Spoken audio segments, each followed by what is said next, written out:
Hi everyone, welcome to another Ashtown Creations tutorial. My name is Stephanie, and in today's video we are going to be making the Mini Swell with box bottom add-on. The pattern is by Needle and Anchor Patterns. This is such a cute little bag. It's so tiny compared to some of the other stuff I've been making recently, and I think it has one of the smallest zippered pockets I've ever made. So I decided, since this was a beginner-friendly pattern, that I would use my domestic machine and try and pick fabrics that are domestic friendly. I made a couple mistakes. I shouldn't. There was a couple things I would do a little differently. The first thing is these strap connectors. I shouldn't have made them out of faux leather. I should have made them out of the quilting cotton, and then I would have had an easier time with them. They caused problems with the top stitching. When I was top stitching this, I should have pushed everything down and top stitched up here, but I couldn't get through. The connector was just too thick. So I ended up top stitching underneath. So it does change it a little bit. The zipper sits up instead of down. It still works, but I found out after I'd already poked holes in my faux leather. The second thing it caused problems with was my top stitching. So you can see I have done the top stitching. I was able to go over my connector on this one. I actually managed to get it over on both of them. I squished with some pliers first, but it was still hard. I had to manually walk it over, and I have actual, I don't know if you can see, the stitches on the side you can see them. This side had too much extra thread for the bobbin thread. So yeah, I don't think I would use faux leather again for those. The second thing that I wouldn't do again is for the strap. I am so used to putting double-sided tape down the line in the center and then folding into the double-sided tape. I thought that my stitches would be out of it, being 1/8 and 3/8 in, but it wasn't, and the extra tape stickiness from the tape caused my thread to fray. So that's the second thing I would do differently. Another thing I would do differently is I'm used to the nice top stitch that we get with an industrial machine, the thickness of the thread in the industrial machine. So I tried to do my top thread in a different weight than the bobbin thread. And for most of the construction of the bag, it was fine. It did cause a problem with my top stitching, and especially the top stitching on the handle itself. It was just too different, and it would cause looping on the back when I was trying to go through many layers. So I wouldn't use different threads. Keep the thread in the top and the bobbin the same. And then the final thing that I thought I would do, it's not necessarily something that I would do differently. I just would keep it in mind for next time. When I went to sew the bottom onto the exteriors have fleece in it. They're nice and kind of squishy. The fleece was catching on my feed dogs, and it was also preventing my thread from going through properly and catching the bobbin thread. So I was having problems with that. So what I ended up doing, and you'll see it in the video because I've left all these things in the video, is I used a piece of tissue paper. So instead of fighting it over and over again, if I were to do it again with fleece or foam, I would probably put just one thin layer of tissue paper. It doesn't make the threads too thick, like too loopy. So and then you just rip it off after, just like you would do tear away stuff from an embroidery design. Anyways, so it's something I would do differently. It's not really something that's a problem. It's just something I noticed. So if you have problems stitching the base on because you've added fleece, give tissue paper a try. So all of the issues, as I said, all of the issues I've mentioned will be included in the video, at least the description of the problem and the explanation of how I solved it. Yeah, so I've left those all in. one thing I want to say is don't let all my mistakes deter you. I'm hoping by leaving them in and by explaining this to you right now that you will, I don't want it to deter you. I want you to learn from them. That is why I have left them in the video. This is definitely a beginner-friendly bag, and it can definitely be made with the right materials on a domestic machine.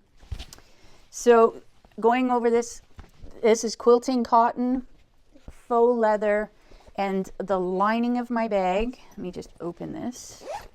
I've lined my bag with, it is a waterproof canvas, but it is not the OtterTex waterproof canvas. It's like a pack cloth. It is thin. It does not iron very well. I will include the links to everything I've used on this bag in the description box below. And let me see what else. So yeah, so I will include links to everywhere that I've purchased my stuff, if I can find it, because I'm not exactly sure where I got the quilting cotton. I do, when I go through the pieces, I do read off the salvage edge saying the company that it's from. What else is there? So yeah, all of it linked in the description box below. So if you could like and subscribe, that would be great. Any comments, questions, please put them in the comment section below. I will do my best to read and respond as soon as I possibly can. If, what was the other? Oh yes, timestamps. Timestamps. This isn't as long as some of my other videos, but I will still be including timestamps to the different steps. Yeah, so it's just a regular tutorial video, so you can jump to whatever section you want. So on that note, I'd like to say thank you again to Carissa from Needle and Anchor Patterns for allowing me to do tutorials of her patterns. And yeah, I think that's it. So let's get sewing this cute little bag.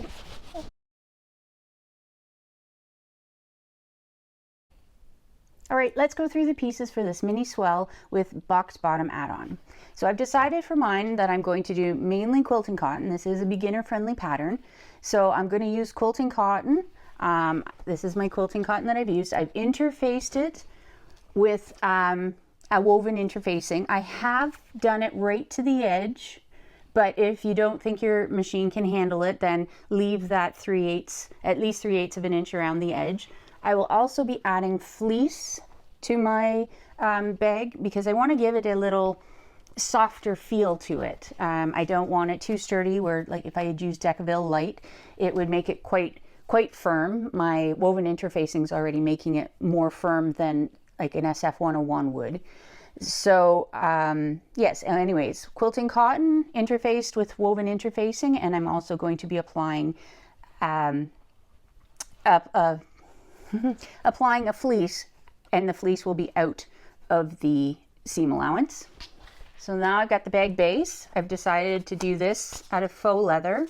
I have interfaced it with a Decaville Heavy, and I've also added my holes for my purse feet already. Next is the lining top. So I've got two lining top pieces. Both of them are faux leather. Haven't interfaced it with anything. Don't feel it needs to, since I want this to be, you know, not an overly structured bag. Next I have, so for the lining, that's the lining top. The zipper will go in between, and the lining bottom I have, it's a waterproof canvas. It's a lighter one. It's from Debbie Hunker at Doodlebug Dreamer. It's not the same thickness as OtterTex. Yeah, so being that I didn't want my bag as stiff, I decided that I would use the thinner waterproof canvas, but it is still waterproof, which is really cool. So inside the bag, I will only be adding a zippered pocket. So I've got the zipper pocket facing. It's quilting cotton interfaced with a woven, and I've already marked the zipper box on it. I also will be, for the zipper pocket, I have three pieces. So there's piece A and B. That will be the top above the zipper and below the zipper. and C is the back side of the pocket. We'll see more of this when I go to install the pocket. There will not be a slip pocket in this one. It's a smaller bag and I didn't feel the need to put a slip pocket in. I have connector tabs already made, sort of. I haven't folded them and stitched them yet, but I have them already cut, interfaced with a Decaville light to give them a little more reinforcement. I have my tape already attached to fold over, and I have the line already marked in the center where we will be folding to. And then I've decided I'm going to do a shoulder strap instead of a crossbody strap. I thought this would be a cute little purse with that. So I'm doing a contrasting. So this is the main, the faux leather is the main, and quilting cotton interfaced with a woven interfacing for the accent or the contrast. In this bag we have two zippers. There's an internal zipper, so the smaller one, internal zipper, and then the external zipper. For the external zipper, I will be doing the alternative zipper end. So there are two ways of doing zipper ends included in this pattern, and pattern pieces for both. This is the alternative, and it is put together slightly differently than the regular. So we'll figure that one out when we get there, because I actually have never done this version of a zipper end. So it'll be interesting to see. The quilting cotton that I'm using is called Cashmere Kaleidoscope by P&B Textiles. I will include a link in the description box to the company. I don't remember where I got it. I will look that up and see if I can figure that out and put a link to where I got it. They might still have some. I think I got it this year, so they might still have some. Anyways, for the hardware, I will be using these, if you can see them, they're D-rings on either end with a chain in between. These ones, yeah, they're 3/4 inch, and I thought it would be kind of neat to have a little chain on them. So I've got two of those, one for either side. I have a zipper pull for my exterior zipper. I chose a different one for the interior zipper. And I also have 4 of the prong bag feet that I'll be adding. Since this is a beginner friendly pattern, I usually add riveted purse feet, but since this is beginner friendly pattern, I've decided I'm going to use the prong ones to show how to install a prong, because not all beginners have a rivet press to add riveted feet. Anyways, they might have a rivet press, but they may not have the dies necessary to add rivet feet. So anyways, I also have my cork label, Ashtown Creations cork label. So that's it that I can think of. Oh, there might be a few rivets, so I will show how to put rivets in. I don't believe I have the tools to actually hammer them in, so I will be using my rivet press on that. Yeah, I think that's just for the handles. Yeah, that would be just for the handles. So I can show how I do that with my rivet press. I'll look around and see if I have some of the tools to hammer them in, but I don't believe I do. Anyways, that's all of the pieces for this bag. There aren't a lot of pieces. It is definitely a beginner friendly bag, and I will be sewing it on my domestic Janome machine. And I will include the description of my machine and the model number in the description box below. All right, so let's get sewing this bag. All right, so after you've cut all your pieces, the first thing we need to do is interface. I've already applied my woven interfacing. Again, if you are on a domestic machine and your machine has problems going through layers, then I would keep the interfacing out of the seam allowance. I'm okay with my domestic machine. I know it will do it. So what I need to do now is apply my fleece. So I have my fleece piece already cut out, notched out. I need to draw, I want to have it centered, so I'm going to draw some lines. I've already drawn them, but I'll draw them again. I want some lines on my main exterior piece, and mark the seam allowances on it, because I want to make sure I keep the fleece out of the seam allowance. So there, I've got my, basically it's these corners that I'm worried about. Make sure it stays within those corners. So I have my fleece piece. I'm going to use just a carton that you would have pop cans in, or This one was for craft beer. So I'm going to use that. I'm also going to be using Elmer's Craft Bond. I find it will hold it, and it's pretty fast, and it will keep it for as long as I need it in place. So I'm just going to shake it up a bit, spray it on the sticky side of my fusible fleece piece, and I'm now going to place it on the exterior within those lines, keeping it within those lines. So yeah.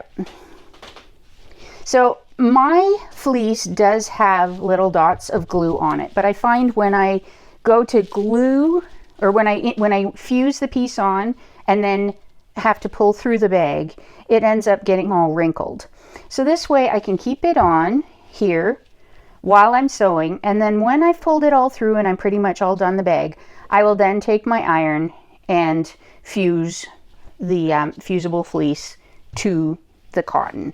But in the meantime, this will hold it temporarily. I already have my other piece done. It's already on and out of my seam allowances. So yes, on to the next section. All right, so this next section is all about preparing. We're going to start off by preparing the bag base. So I've already, as I mentioned, I've already put my Decaville Heavy on there, and I have the holes for my purse feet already cut. The first thing we need to do now is I've put tape along the edges, top and bottom edge, and we need to fold this edge all the way over on both sides. So this will give us, the base is more of an overlay, so it will give us a nice clean edge on the side of the base. So done one side, do the other. I've used my heavy duty leather tape because putting it on this edge, it's far enough over that I am not going to end up stitching that with my machine. I also left it out of the ends. So I'm just, to keep the ends in and keep it from peeling back, I'm going to just put clips in the end. Because there, it's already started peeling off there. Really depends. If you're working with cotton, you could probably iron it. Well, it'd be better to iron it. But I'm working with faux leather, so I need to just use tape and do it this way. So all right, so the next part of preparing the base is installing the bag feet. So I have my 4 bag feet. So I'm going to take a foot. I'm going to show this one and then go ahead and do the other one. So I take it and I put it in the hole. I flip it over. I give it a little twist. Separate out the prongs a bit so that they're separate. And now I'm going to spread out the prongs like that. Next thing I'm going to do, I'm going to take some duct tape. And I'm going to put a little piece of duct tape across the back so that it doesn't catch on anything. It keeps it a little more, keeps it stuck in there a little better. So a little piece of duct tape over where the prongs are and push it down. All right, so one purse bag foot has been installed. Go ahead and do the other 3.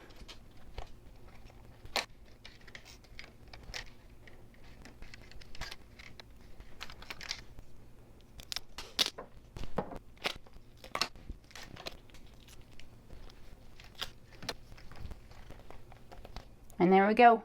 Purse feet are installed. Go ahead and set this piece aside.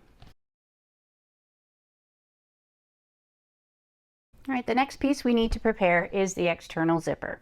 And what we're going to do, we're going to end up turning the one end down at a 90-degree angle. So I'm going to take my erasable, air erasing sew line pen and my ruler, and I'm going to measure down about 5/8 of an inch and mark it on the zipper. I'm going to take the zipper and pop the top open, I'm going to, see the line right there? I'm going to pinch on that line and fold the zipper teeth to the side, in this case to the right hand side. They fold away to the edge of the zipper. So now I'm going to take a pin, or a pin, and I'm going to pin it across. And there we go. We'll do it again. So I'm going to pinch on this. That'll force the teeth to the outside of the zipper. And I'm going to make sure that the line that I'm pinching on runs across the bottom of the coils. Just like that. I'm going to put in a pin. And now I'm ready to stitch it, tack it down with my machine. So I'm going to try and get my needle. I'm going to put my needle down. Actually, I moved my needle over a bit. I forget I can do this when I use my industrial so much. So I'm going to put needle down, do a couple stitches. That might be too far over. Okay, couple stitches, lift my presser foot, and pull the pin out, and then I'm going to find got my stiletto so I can push it underneath.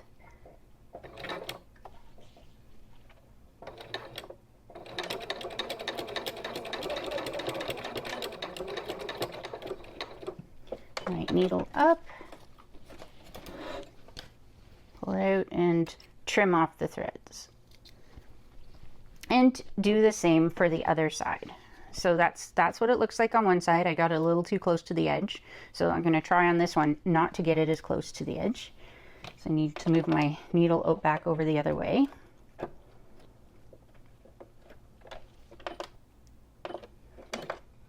Alright, so a few just by hand to make sure it's in place. Pull my pin out.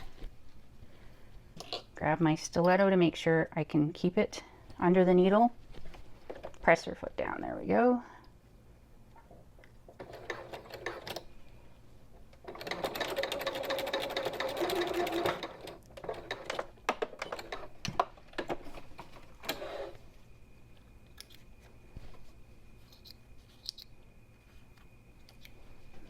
Okay. And there we go. So that's the front side. You can see that they both end up with a pretty good 90-degree angle. On the back, you can see the fold lines coming away from it. All right, so I think that is it. Yeah, that is it for the zipper, the exterior zipper at this time. That's all the prep we need to do at this moment. We'll be moving on to the next step.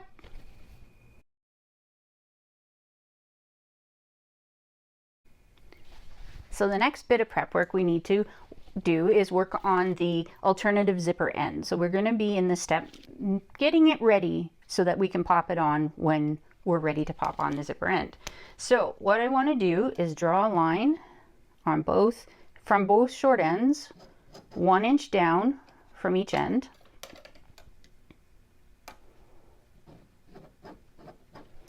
And I'm going to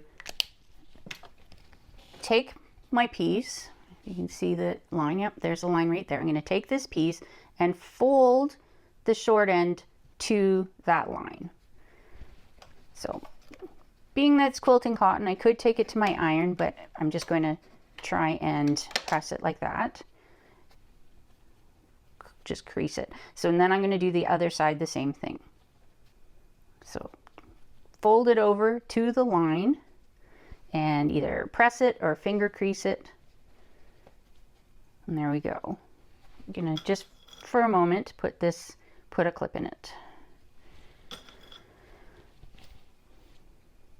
Next we want, so this is 2 inches wide. So the next thing I'm going to do is I'm just going to put my ruler on it and I'm going to draw in the center a mark down the 1 inch, just in the center.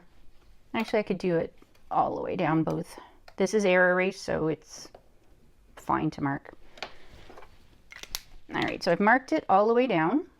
I want to now take this outside piece with the pieces, with the edges, top edges, short edges folded over, and fold the long edge to the center, trying to keep the short edges folded in properly. Might actually work better if you do iron it. I may take it to the iron after this. So I've got that in. I'm going to move my clip over. I'm actually going to move both clips over. And then I'm going to fold the other long side into the center. Yeah. All right, I'm going to take it to the iron to do this, and then I will be back and show you what it looks like. All right, so here's what the alternative zipper end piece looks like after I've ironed it.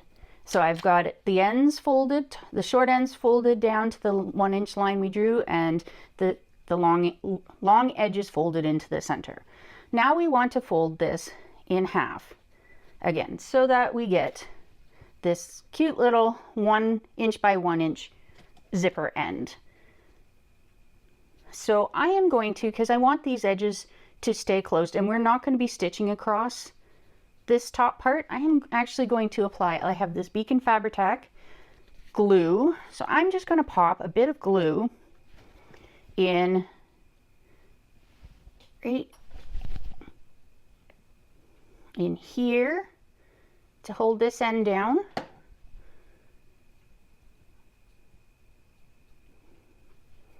I'll just put a clip on it for a few minutes. Beacon Fabri-Tac actually is very quick to bond, so it shouldn't take long for this to stick together. And in the other side, so I just want these edges to stay together. So when we try to put the zipper, pop the zipper end in, I don't want to be fighting this opening up as well. So anyways, I'll let that sit for a second. So again, that was Beacon Fabri-Tac adhesive. If you don't have any, it is quite handy for a lot of different applications. All right, so these hopefully, yeah, that's holding it pretty well. So what we're going to do now is fold it back in half. I'm just going to put a little clip in the center. We want to stitch around the edges at 1/8 of an inch with an eighth of an inch seam allowance all around, or as close to the edges we possibly can, having it look good. So I'm going to, the bonus with a domestic machine, at least my domestic machine, is I can move my needle to where I need it to be. So I can get this piece under, and yes, and we're only going to do the 3 edges. We're not going to do across the top. So I'm going to get this under my needle. I'm going to move my needle over about there. I'm going to set it on for me, it's a size 3 stitch length. I find when I'm sewing on my domestic machine, I like to have shorter stitch lengths than I do when I'm sewing on my industrial machine. Part of it is because the thread isn't quite as thick or strong as what you get on an industrial. I am using a heavier thread in my in my needle. My bottom thread is it's gun old, it's a polyester 40 weight embroidery thread. I find it doesn't get as fluffy as some of the other threads do, so I like that. So the gun old is in my bobbin, and I have a heavier, I'll have to look it up what weight it is. I have a heavier one in my needle. So I'm going to start stitching and back stitch and then go forward, and with my needle down I'm going to turn the corner, manually help it along a bit,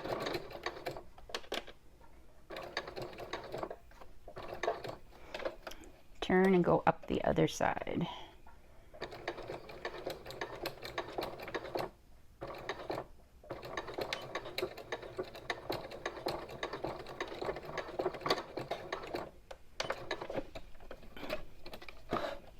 All right, so I'm in my machine. I'm using a size 14 needle, a jeans needle. So it's a pretty good strength. It's not going to bend as easily as like a 10 or a 12. So I'm using that, and as I mentioned, I'm using a heavier weight thread in my needle and a lighter weight thread in my bobbin. So there we go. There is the alternative zipper end, what we will end up doing later is folding the end of the zipper and then sticking it in and then riveting, probably put some glue in, and then we'll rivet it on. So that's it for the alternative zipper end. We can put this aside and move on to the next step.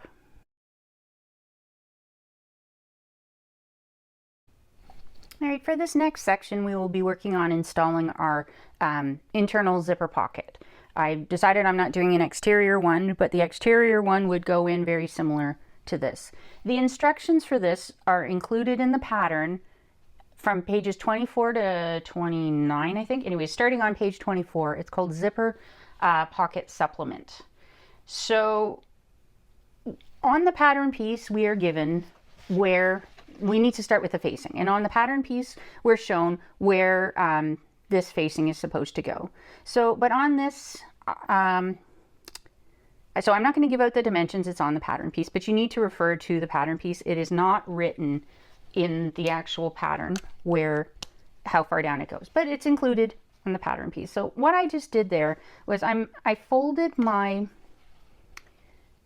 facing in half, and I want to mark.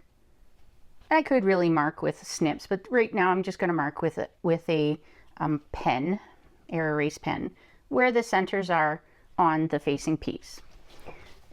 The other thing I want to do, since I already have my line there, I will go ahead and just find the center. So on this one, I'm okay with a snip. So I'm going to take it and I'm going to put a little snip in it.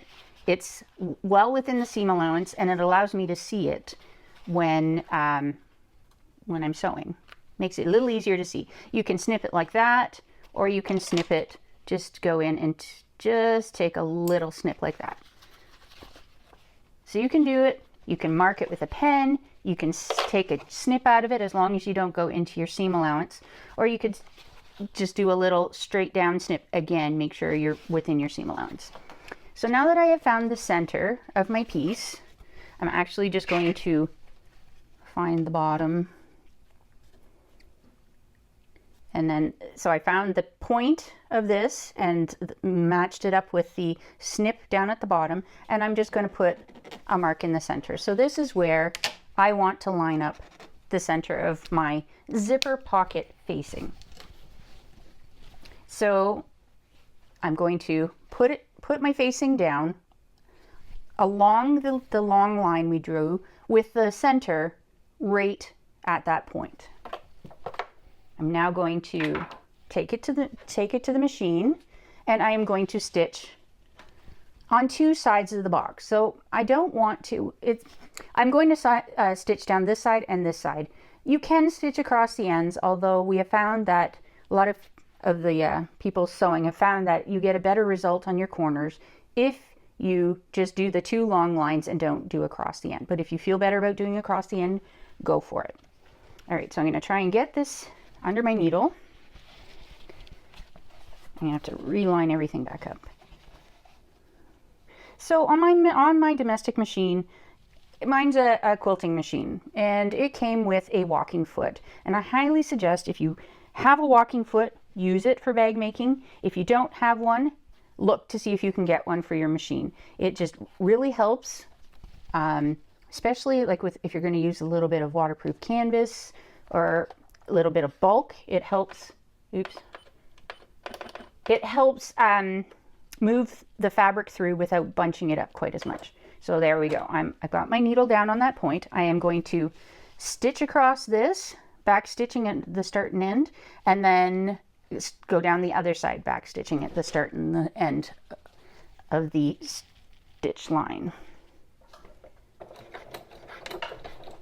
And this is sticking, so I'm going to have to be extra careful because this is sticky on this side of my waterproof canvas. So I'm going to have to be careful that I stay along the lines and not go too fast.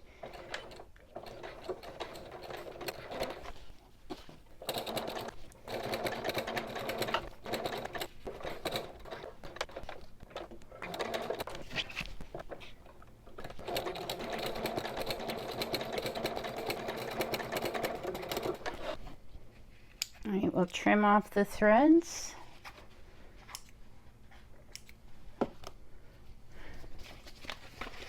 And then this stitch at the end, I'm just going to snip the jump stitch so that it's not pulling. All right, so now that we've got the box sewn, we need to snip it, cut it open so that we can actually pull it through to the other side. So I'm going to just fold it in half. I'm going to take my scissors and I'm going to cut in the center. That's to get it started. I'm going to snip down to this end.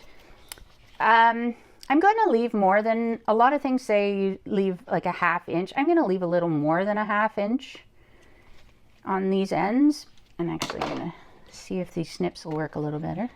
So I'm going to just snip right into the corner, up to the stitches, but not through my stitches. And it's hard when your scissors aren't sharp. So make sure you've got a good sharp pair of scissors.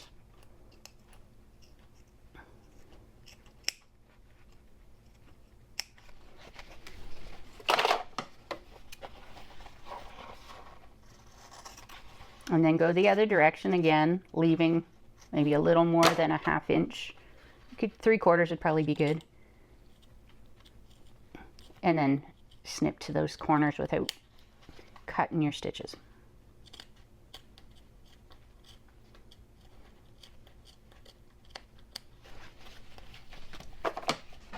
All right, now it's probably best if I take this over to the iron, but what I'm going to do is I'm going to press it up from both sides to get that crease in there, and then I'm going to pull it the facing through to the back side like that, all the way around.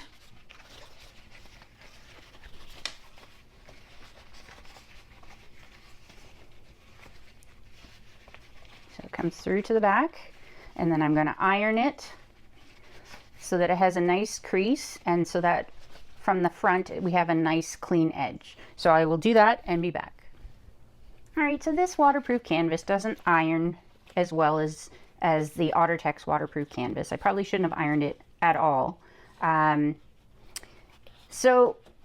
it's a little stiff, so it didn't want to crease very well. So what I ended up doing is putting a strip of double-sided tape along the top. I've done the same for the bottom. So I'm getting a little bit of a pucker in here. Can kind of manipulate it, try and get it out. But anyways, what I'm going to do is I put it right along the very edge. This should keep it out of our seam allowance. I may have to remove some when I get to installing the zipper portion, but for now I'm going to just take off this piece and try and get the edges all nice and lined up and press it down all the way across so that the zipper facing looks nice from both sides.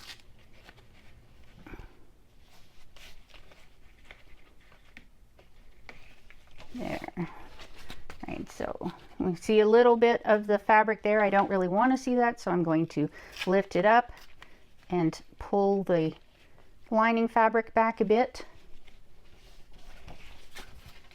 And there's still some. And I'll keep doing that until I get it to where I want it. So I don't really want this showing. Personal preference right now, I don't really want it showing. That's good enough.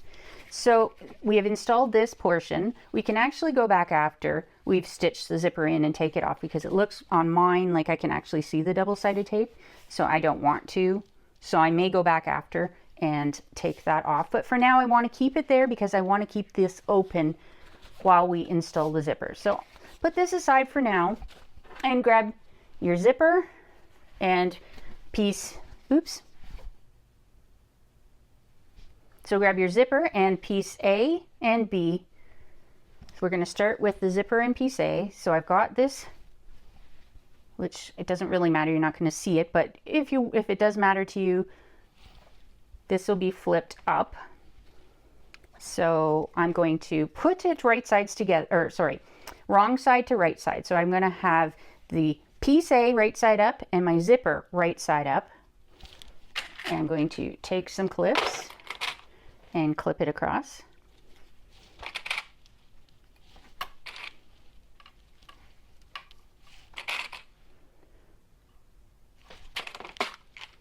I'm going to stitch it down with 1/8 of an inch seam allowance, so 3.5. I'm using a 2.8 stitch length, and then so yeah, try and get 1/8 of an inch. It still seems too far over. There, we'll go with that. So we're going to back stitch. We're just basting this on really, so I don't really need to back stitch, but I just like to do it. So, and we want to keep, okay, I'm going to have to fix this. Okay, so mine wants to slide. My walking foot is a little large, so it was pushing my zipper over. So that one of the benefits to using a domestic machine is that you can actually just, so keep the zipper on the side, get it over to where it's going to actually stitch. Now I'm going to move my needle. So if your machine has the same ability to move the needle, then you can move the needle. Otherwise, I would suggest using a zipper foot. So I'm going to start again, and I'm going to go forward, and then I'm going to back up, and then I'm going to stitch all the way along, trying to keep the two pieces together.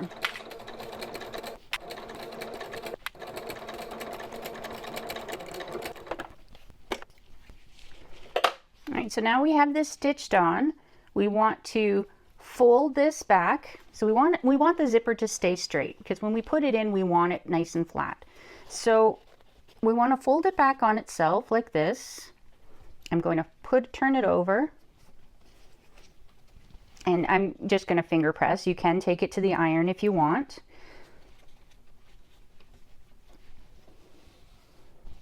So yeah, we always want to make sure that the seam allowance is going towards the side that we're going to top stitch on. So I'm going to top stitch on the fabric side. So I want my seam allowance to be pointing towards, going in that direction of the seam of the fabric. Seam allowance needs to go in that direction. So I'm going to top stitch this now.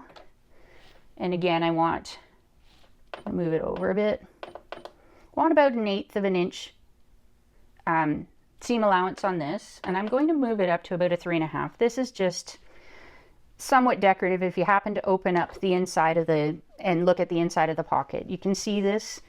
You'd have to really be looking for it, but anyways, this just holds the seam allowance going in the right direction.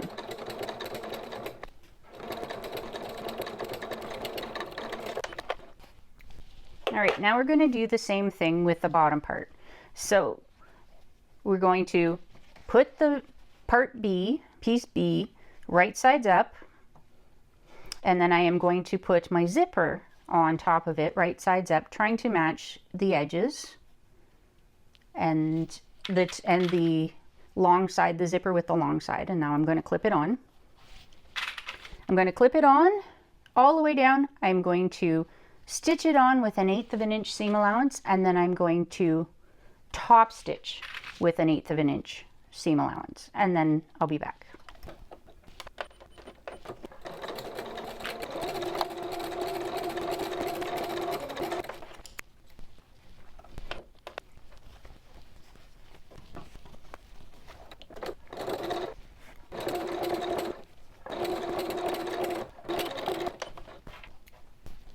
And there we have one side of the zipper pocket.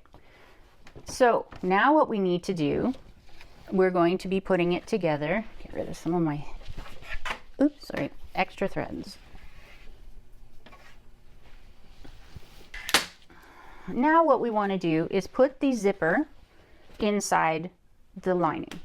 So all right, now we need to add the zipper pull. So I'm going to do this by hand. You can get tools to help you, something called a zipper jig, zipper genie. You can use a fork to do this, but it's good to learn to do it by hand. So looking at the zipper coils, get my little pointer here, they alternate. So this one is the top, then that. It's pretty even. What we want to do, since we know that this all matches up, when we pull this apart, we want to make sure that when we put this on, this one starts and then this one goes next. So we want to pull it put the zipper pull on, trying to keep things fairly straight. It will pop on like it just did, and then we pull it down. If you can keep it straight like that, you won't have any bubbles in one side or the other. See how this is pretty evenly distributed, the zipper teeth? So I'm just going to pop this into the center. The other thing I want to do to make it a little easier is I'm going to use, this is Wash Away Wonder tape, double-sided tape that you can just wash away. So if it happens to get on your needle, happens to see it outside of a seam, you can just take a toothbrush, a little bit of warm water, and it will wash away.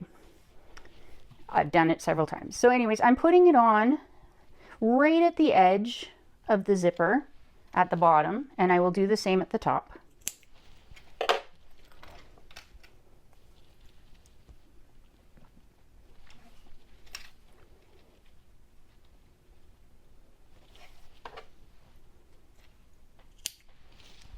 Okay.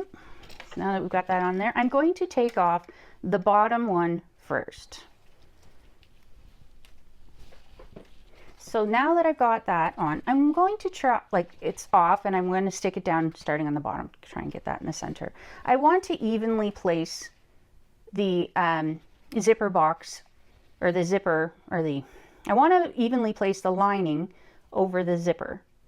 So I'm going to do it like that, tacking things down, and with the tape you can have a look at it and see, is this evenly spaced across? I've got it pretty evenly spaced. Do I like where it's sitting on the zipper? No. I feel like there's too much space below, not enough space above. So I can, with this double-sided tape, I can pop it off and move it up a bit and adjust it to where I want it to be before I start stitching it on. And the double-sided tape will just hold it in place while I stitch it. So now that I've got the bottom, and I've also decided when I put my zipper pull on, I decided I want my zipper closing to the left. So that is why I picked this end to put the zipper pull on, so that it closes this way. Right now you can't really tell which way it closes unless you look at the head of the zipper. The rounded part is pointing in the direction that it will close. So now I can go and I can take the tape off the top and line it up as well. So I've got it nice and smooth down now. Over a little bit, readjust a bit. We want the zipper as centered in this zipper box as possible. So all right, so now I've got it in. What I want to do is stitch around it about 1/8 of an inch with 1/8 of an inch seam allowance all the way around the whole box. So I'm not going to switch out my foot for a zipper foot. I'm going to try and do the best I can with the foot I have. So this could be interesting. All right, so I'm going to put my foot down. What I want to do is I want to start, it closes this way, so I want to start down from the zipper this way. I'm going to come down, across, and back up. Then I'll move my zipper slider so that it's closed, and it will stay closed all the way along while I'm sewing. So move it down a little bit, and actually I'm going to move my needle over a little bit. I have it over at number 6. I don't know if that means anything to anybody, and I'm moving it down to a 3-stitch length. So it's somewhat decorative, but it's also gonna hold. And I'm not going to backstitch on this. I am just going to go all the way around.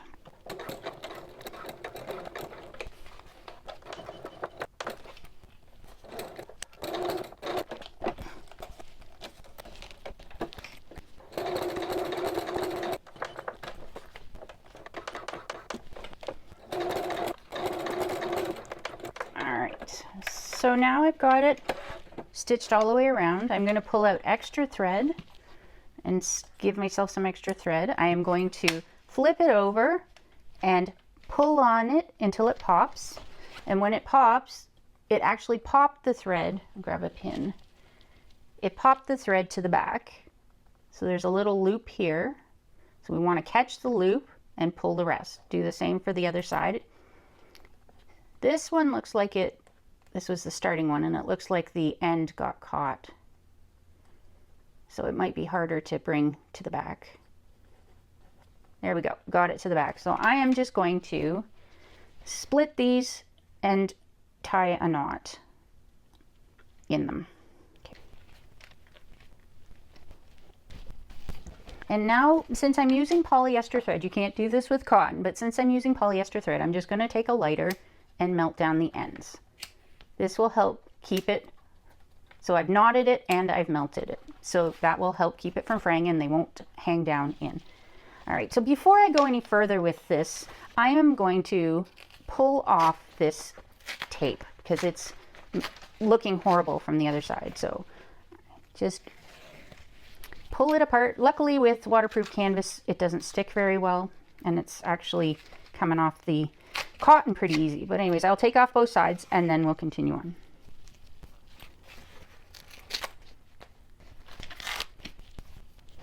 All right, that already looks a little bit better. So I'm going to now flip it over, grab the other piece, and stitch it on the back. So I'm going to, first I'm going to clip it. I'm going to have to trim off some of the excess. So putting my zipper in, I didn't get the seam allowance that was expected in the pattern. So this piece ended up a little bit longer.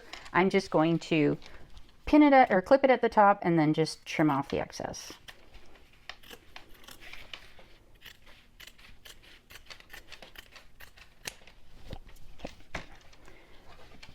Put a couple clips in the side. Actually, flip these clips over because I'm going to stitch it from the other side.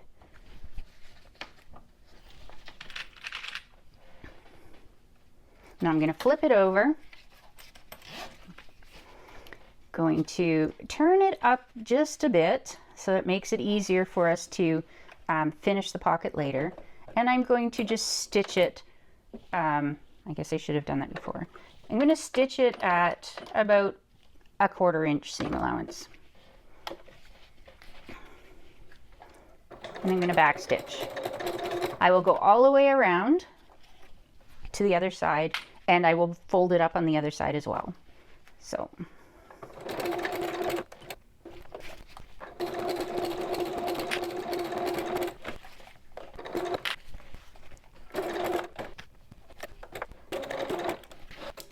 all right, and there we go. We have our pocket installed. We'll just pop this over so that we can get through to the bottom of the bag later.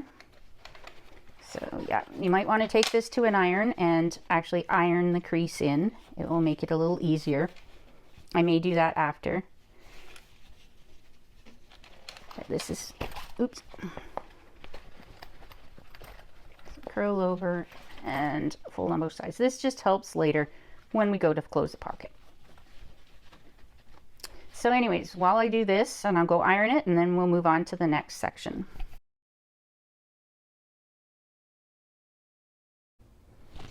All right, so the next section we're going to work on is prepping the connectors. We're back on page 15 of the pattern. So anyways, I've got my 2 connectors. I had to change them a bit because I had them cut for a 1-inch strap and mine are 3/4 of an inch. So I've recut them, or I cut them down. So I took the Decaville light off, I cut it down, cut the piece down, and now I've stuck my tape along the center. So hopefully it doesn't get in the way of my my needle doesn't complain too much. I do have some rubbing alcohol here in case it doesn't like it, so I can just do that. So anyways, I'm going to take the edge, the long edge of the piece, and fold it down along the center line, sticking it to the center, the tape in the center, and I'm going to do the same for both sides. They're not meeting up in the center, so I think I took a little bit too much off, but they are less than 1/4 or 3/4 of an inch, so we should be fine. So there's one. I'm going to do the same for the other one. Again, not completely matching up in the center, but they are 3/4 of an inch wide. So there we go. So what we're going to do now is I'm going to do 2 rows of stitching. I'm going to do the 1/8 of an inch, and then I'm going to move it in and about yeah, move it in and then do it at about 3/8 of an inch. So the first row is going to be, so I have to move it over to about there, and I'm going to put it up in a 3.5 and see how this goes.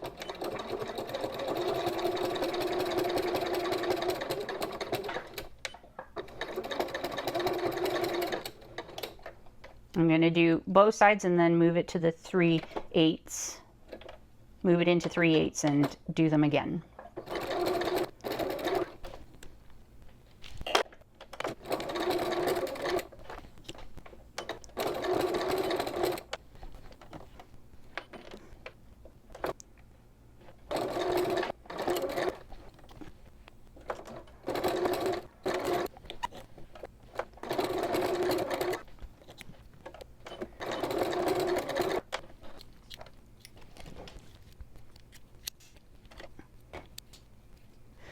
All right, there we go. We have our connectors. They're not exactly stitched at an 1/8 or 1/8 and 3/8, but it looks good to me, so I'm just going to go with it. All right, so now we need to grab a strap or a top piece. This is the top in the interior, or sort of lining top. So we want to measure over according to the pattern. And we're going to place, I'm going to just put a little mark, and we're going to place the connector along this line. It's not going to stay very well because of faux leather. Okay, so that's good enough. So I'm going to place this matching up the top along, so put it's on the inside of the line. So there's the line right there, and I'm putting it on the inside of the line, and I'm going to clip it in place. And now I'm going to do exactly the same thing for the other side, because this bag is only going to have one handle. It's going to attach in 2 spots, and it's going to be on opposite sides of the bag. So I've got it on this side for this part of the bag, and then when this goes over, I want it on this side of the top lining. So, which means I'm going to add it on to this exact same side, because when we flip it over, it'll be reversed. So I'm just going to make a line, just a little mark at the top. I'm going to take my other one, matching up the top, again on the inside of the line. You can't see the line, but it's there. Inside of the line, and then I'm going to clip it on. Now I'm going to make sure this is straight. I'm going to put another clip in the bottom because I want to stitch along the top 1/8 of an inch and at the bottom 1/8 of an inch.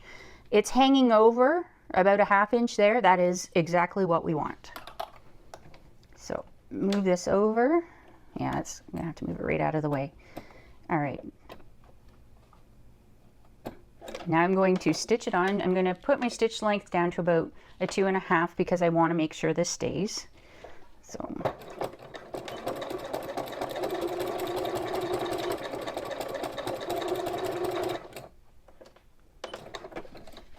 and then I'm going to do the other one. So again, making sure that it's the right distance away from the short end as the top. Get this under my needle.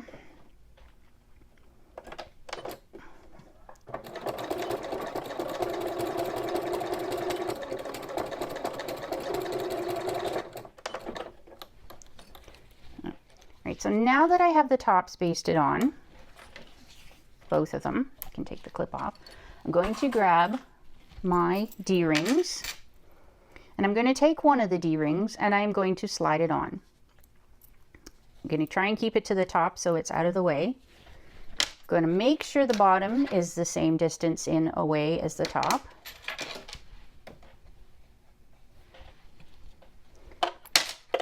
Put it under my needle and baste at 1/8 of an inch away from the bottom on this part.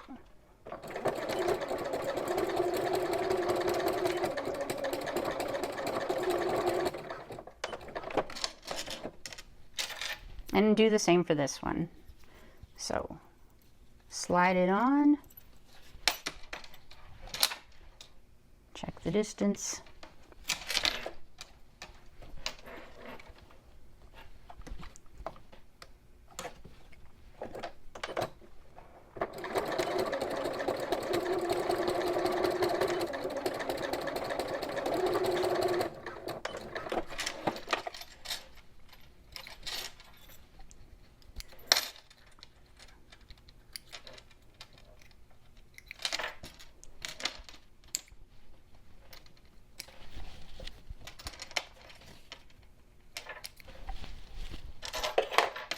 And there we go. We have the connectors with the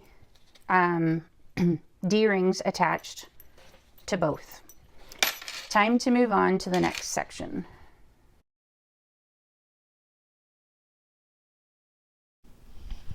All right, moving on to the next section, it's time to join our exteriors together. So if you have a label, like I've stitched on my label already, if you have a label you want to put on, now would be the time to do it. So moving on, we're going to put the pieces, exterior pieces, right sides together, lining up the top and the sides, but mainly the bottom. We want to make sure the bottom is nicely lined up across. If you feel you need to put clips in it, put clips in it. And we're going to sew down just the base right now with a 3/8 inch seam allowance. Okay, down. And I'm using actually I'll use a 2.8 stitch length.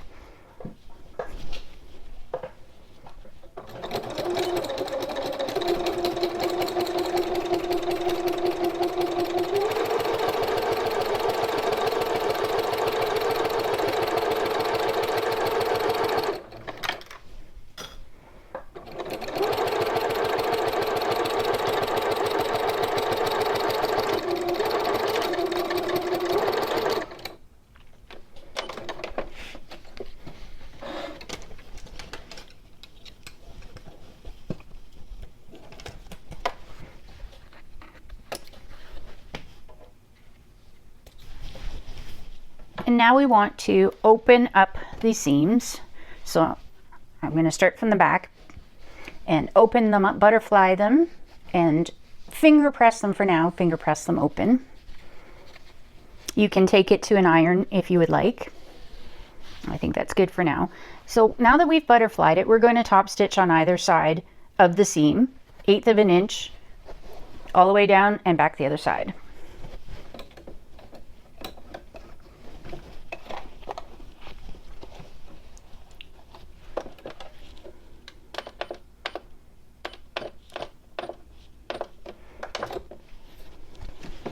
So when I'm doing this, you have to make sure that you keep your seam split. So I will have one hand go under and push this open, and the other one will be holding it from the top, holding it open.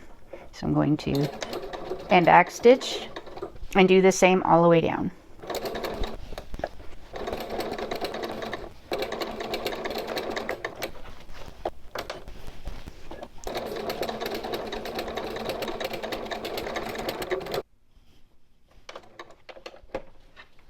And since this seam is just structural, we're going to be covering it with the base. It's not important that your stitches are nicely done. I mean, it's a great way to practice, but we will be covering it with the base.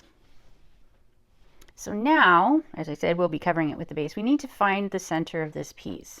So I'll take these clips off. I was trying to hold it, the tape was coming apart. So I want to try and find the centers of these pieces because I want to place the center right along this seam. So I'm going to gently fold it in half, and I'm going to do a little snip for the center and do the same on the other side. I don't really want to really crease it along the Decaville heavy area because I don't really want my Decaville heavy creased any more than it needs to be. And then I'm going to line up the center seam, this clip with the center seam on my piece there. So I'm going to do that on both sides. Put a couple clips in to hold it.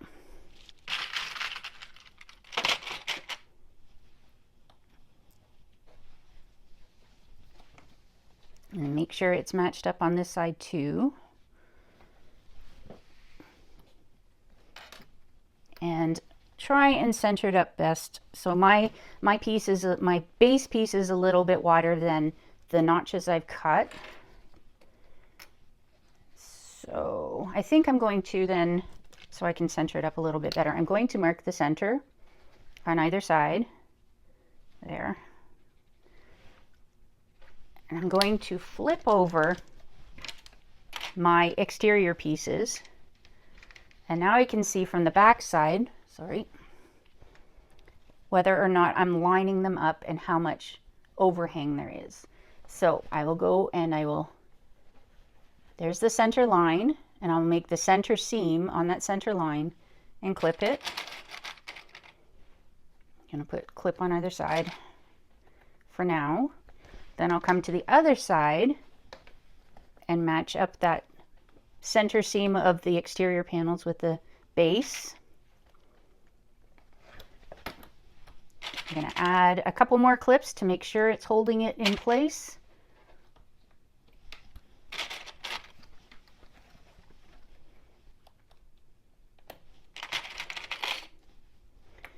And now I am going to stitch along both sides with 1/8 of an inch seam allowance, and I want to do a top stitch length. This is actually joining the base to the exterior pieces. So under my needle, I'm going to set it up 1/8 of an inch. I think I'm probably okay on that. So 1/8 of an inch down, move over and come back. And this should be caught in the seam allowance, so you can do a little bit of a couple stitches back stitch. You don't want to go too fast because we want to make sure this is going to be seen, so we want to make sure this is nice stitches.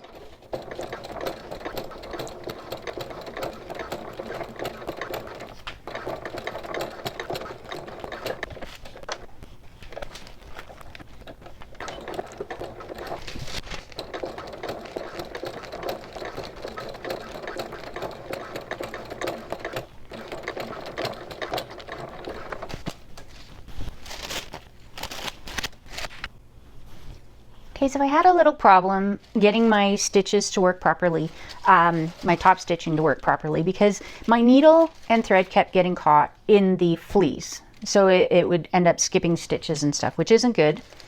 So what I found I could do is I just grabbed some tissue paper and put it on the back to keep it from getting caught, the thread getting caught in the fleece and then not going through properly. So by protecting the back, giving it a soft, smooth surface to go over, it wasn't getting caught in the feed dogs, the thread wasn't getting caught in the fleece, and I was able to do a nice top stitching. So I'm going to take this off and then we'll move on to the next step.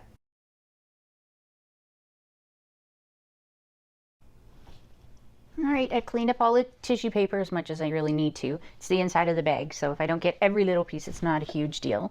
I just don't want a bunch of it sitting in there making crinkling noises. Anyways, the next thing we need to do, we're going to match our sides together, and then we're going to sew up the sides of the bag. So match the top. Matching the top, I'm going to grab some clips and clip it all the way down to the bottom, and you may need to round the bottom a bit to get these edges to match up.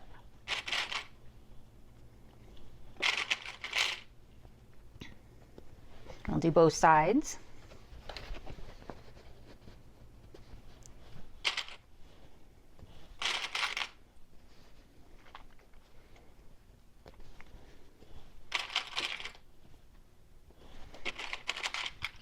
And now I'm going to stitch down either side with a 3/8 inch seam allowance, and I'm going to use a 2.8 stitch length.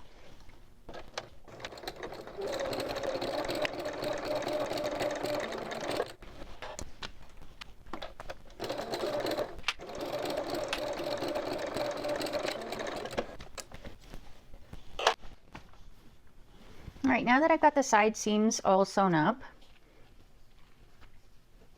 I am going to box the corners of the exterior. So I want to, like I did, I want to pull these to the side and match up the center seams.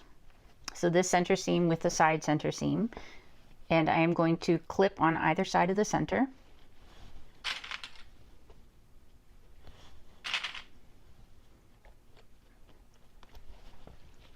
I'm going to flip it over this way, and I'm going to stitch along. I'm going to stitch along here with a 3/8 inch seam allowance.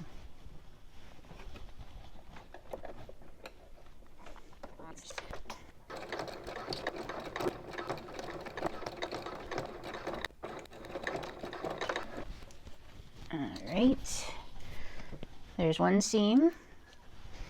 And because there's going to be a little bit of stress on the outside, I'm going to actually stitch another line of stitching right beside this one, so that these ones, it takes the pressure off of this seam a bit if I stitch right next to them. So I'm going to do that and stitch right next to it. So I'm going to, oops, move my needle over a bit.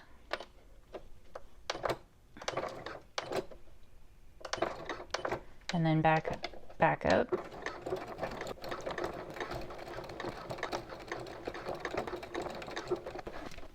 And there we go. I've got 2 lines of stitching. That should help reinforce that seam. I'm going to go ahead and do the other side. So before I get there, this is what the outside will look like. You can still see them a little bit, but it's not too bad.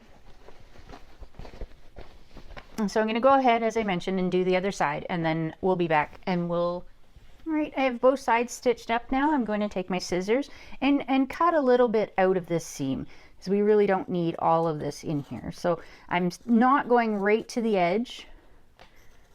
I'm just cutting it out of the center because we have, yeah, I'm just cutting it out of the center, kind of like that. So I'll do both sides.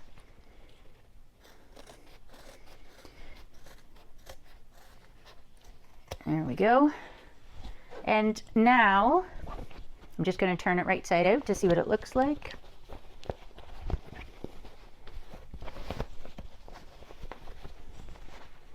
Oh, such a cute little bag. All right. So this is what we have so far. Cute little bag, a nice bottom on it. So now we're going to work on attaching the zipper closure.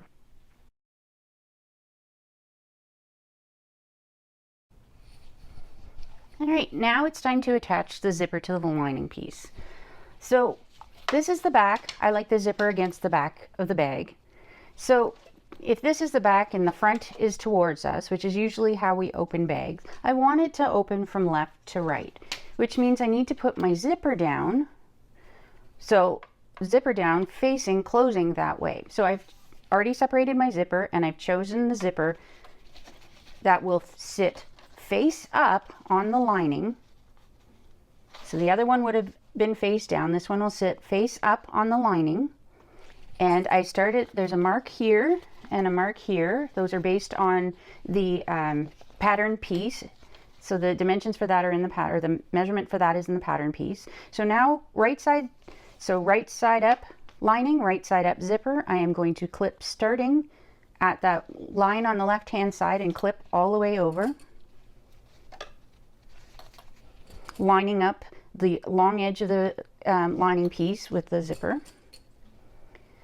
And then when I get to this end, I am going to pull it down a bit. So when it gets to this part, I want it to come off. I don't want to stitch all of this zipper right to the end. I want it down so that we have a little piece hanging out. So I'm going to put a little clip here as a reminder. It's the last clip that I need to do something with that. So I'm going to put it in under my needle, and I want to baste it on with 1/8 of an inch seam allowance. Now again, my machine, I haven't put a zipper foot on. I'm still trying to use my walking foot. So I'm just going to move my needle over to where I feel it needs to be, based on where where my foot lands. So I'm going to start a little bit in so I can judge that, and then I'm going to go backwards a bit. So back stitch and then forward. And I'll stitch all the way down, and when I get to this point, then I'll show you what I do.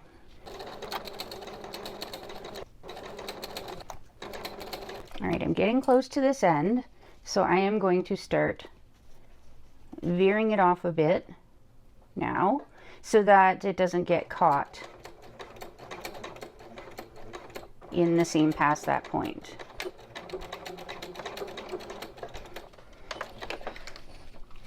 Now the one thing that we need to remember when we're doing this is that the next piece we sew on will be a bigger seam allowance, and if we don't want it to be stuck in the seam past that point, we actually need to veer off a little bit before. The key, if you go past, you go past, try and keep it even, but it doesn't always stay even. So now we're going to attach the top piece. So the top of the top piece is where they meet. The one that we want inside our seam, or like inside this join, has the extra down, so that keeps the extra down in the seam allowance. Just strengthen the connector a bit. So this is how it's going to go. I'm going to flip it over. You could clip the centers, but it looks like I've cut mine pretty well. If you haven't cut yours properly, you may need to mark your centers and just figure out the center, going from the center out. But I've cut mine pretty accurately, so I'm just going to clip across.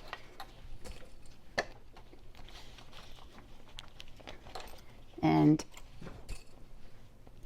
one more on this side just for getting it set.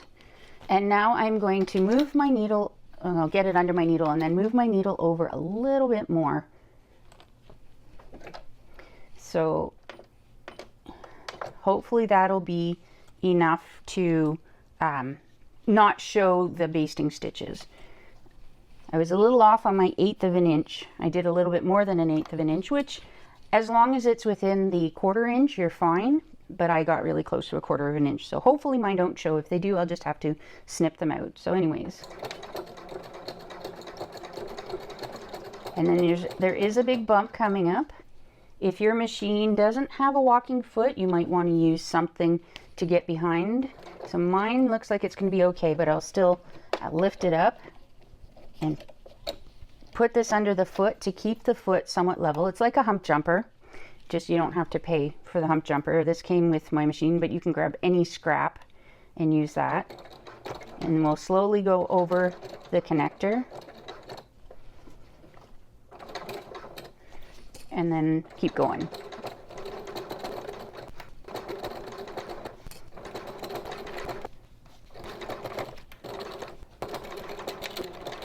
So I have a sneaking suspicion that I didn't get my stitching consistently larger. We'll be able to tell looking at the zipper.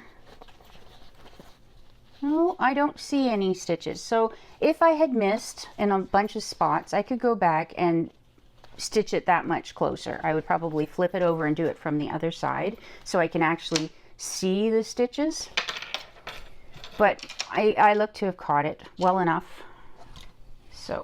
So there we go. We've got one side. Now I'm going to flip up the contrast, or the lining top piece.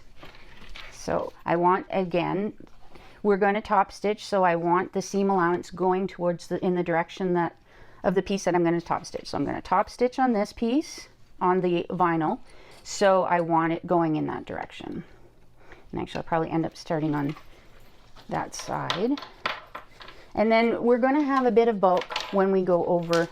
So we want the zipper down, and we're going to top stitch on the top. We're going to have a bit of bulk going over this zipper, this connector. So we're going to have to go slow over that, and we're going to want to put it at, start there. I'm going to do it at a 3.5 stitch length. So we're going to have to just keep watching that we have the seam allowance going in the proper direction. So I'm going to put that down. I'm going to move my needle over so that it's closer to the 1/8. of an inch seam allowance. And then we will just slowly stitch along here.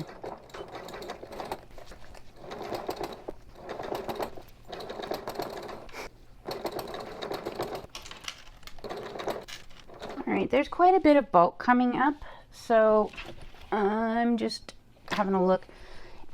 Probably wouldn't hurt if your machine doesn't do well with a lot of bulk. I'm not even sure mine will get over this, but I'll find out.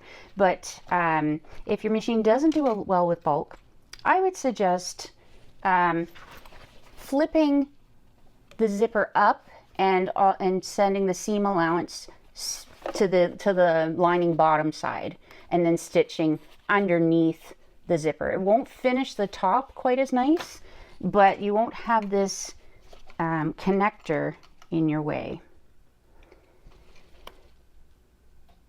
So I don't think there's anything I can do with this connector. That's a lot of bulk to get through. So I am going to put, this may not even help, but we'll see. I'm going to put this piece underneath my foot and see if it can help me get over this. And just move it up as I go. At least if I can get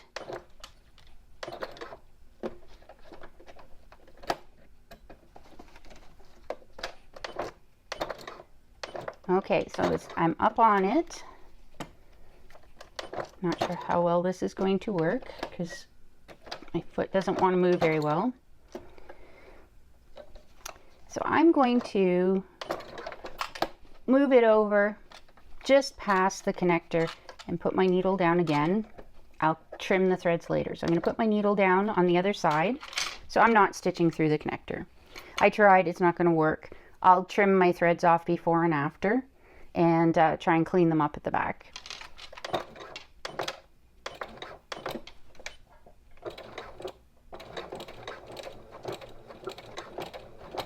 And just a little back stitch so it will hold it.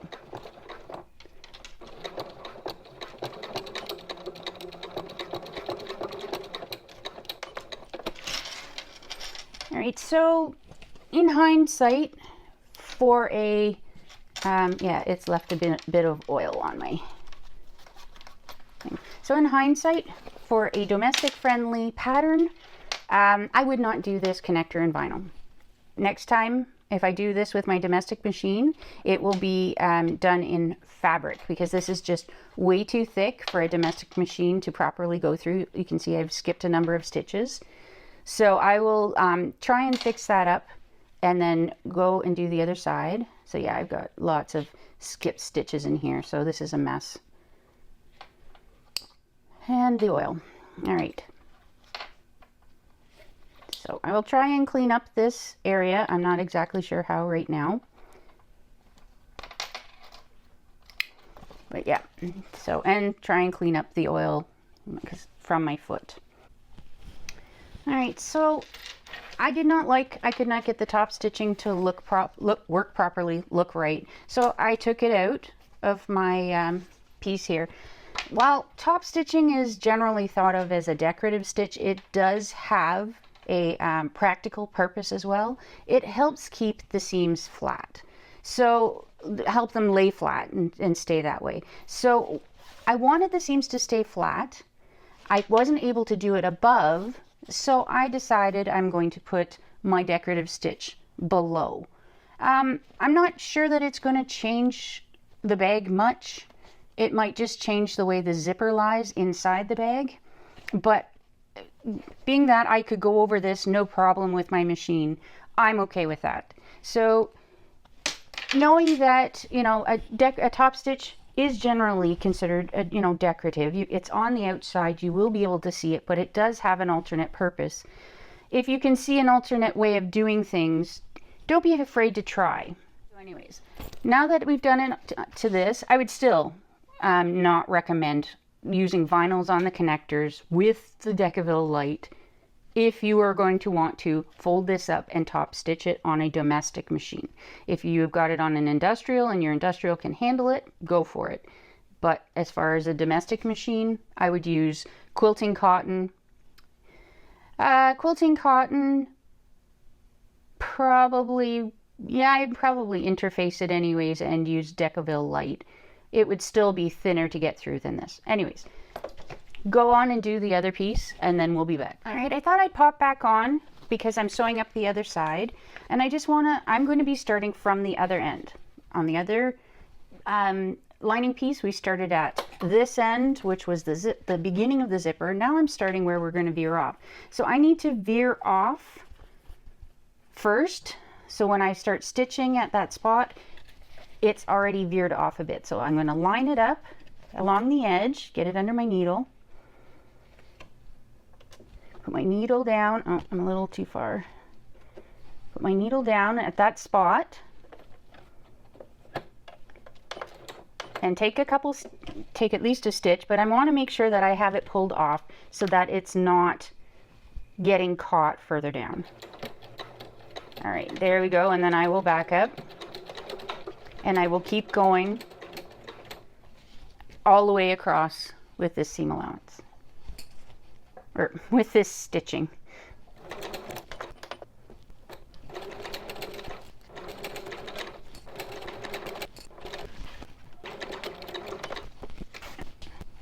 Again, this long part goes down, so I'll put it this side up. And this one I have marked the centers, but I haven't marked it on my lining piece. So I know that they're about the right length. So I'm just going to start clipping from one end and go to the other and then stitch this one on with a 1/4 inch seam allowance.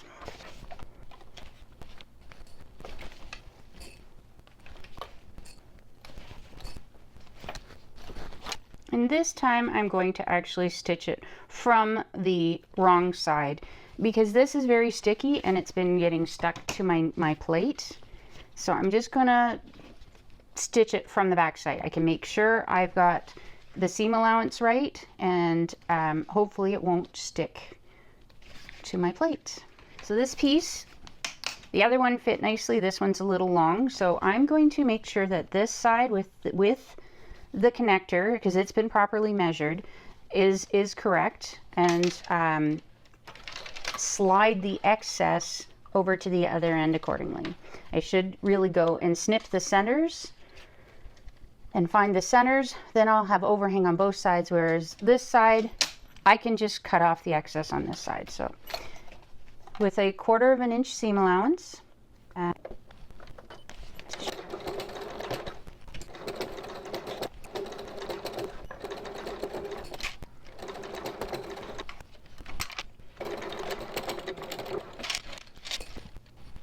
before I go any further, I'm just going to trim this edge. Now I'm going to flip everything up away. So I'm going to be top stitching this time on the lining bottom, so I want my seam to be going to facing towards the bottom.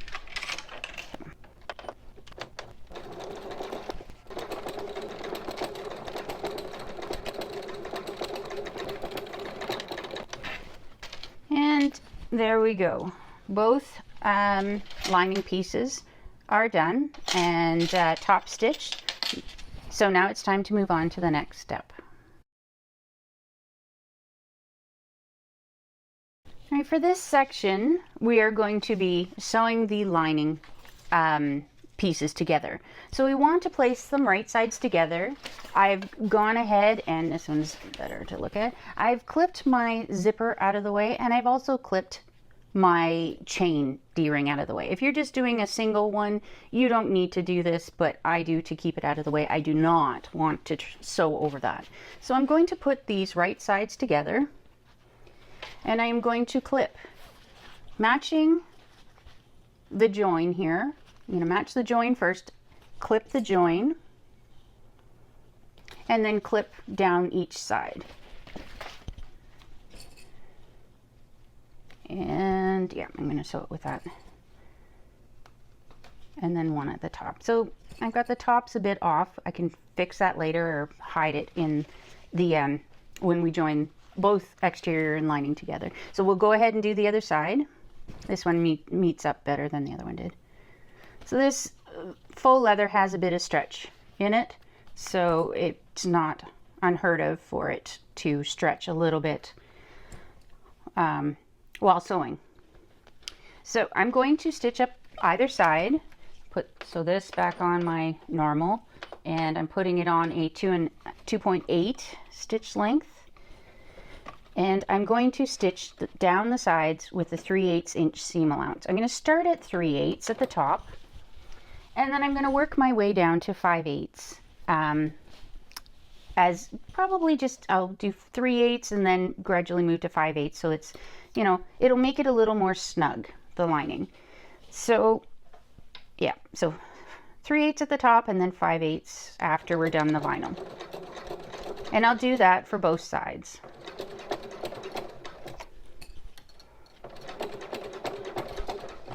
All right, so 3/8, and now I'm going to gradually now I'm going to gradually increase to 5/8.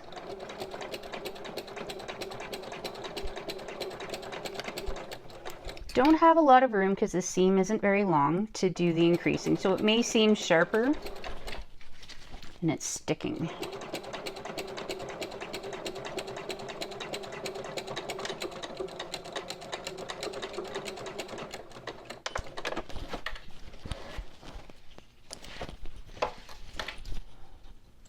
Now do the other side.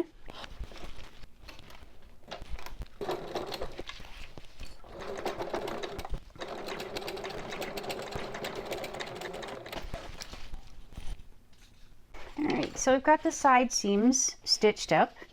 I'm going to leave the bottom open, even though the pattern suggests stitching it all the way across here, and then we box the corners. I'm going to actually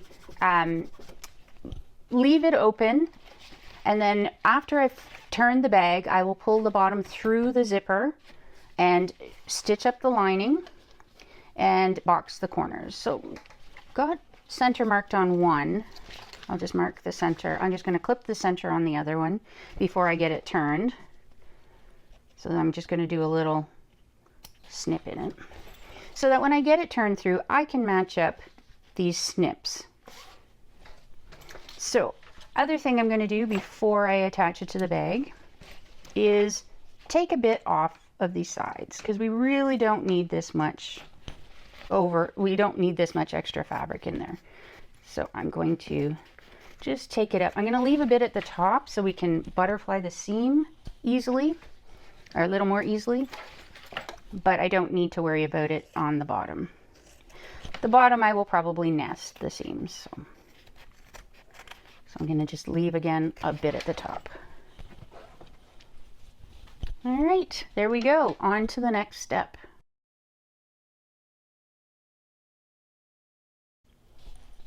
So now it's time to join the exterior and the lining together. It doesn't really matter whether your exterior is wrong side out or right side out, as long as the right sides of the fabric are matching. So as long as the right side of the lining meets up with the right side of the exterior, it doesn't matter which way you do it. I prefer to do it this way, sticking the lining inside, because the lining is generally smaller than the exterior. So you don't have to squish the exterior to get it to go together. So now I put my lining in. The zipper, as I mentioned earlier, I want the zipper at the back of the bag. So zipper on this side, this is the back of the bag because I have my name tag on the front. And I'm going to just stick it in, and I'm going to match up the snips. Make sure you have your pieces snipped so that you can find the centers. So I'm going to snip there. And actually I'm going to take these out, take that off the zipper for now. Hopefully it doesn't get in the way.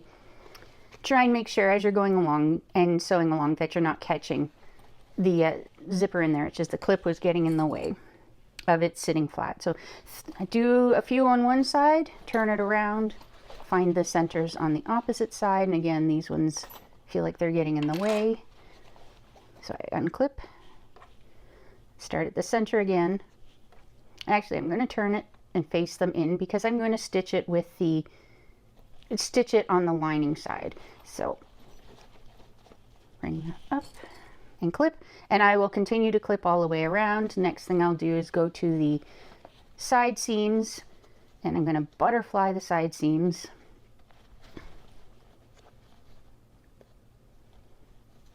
And match them up.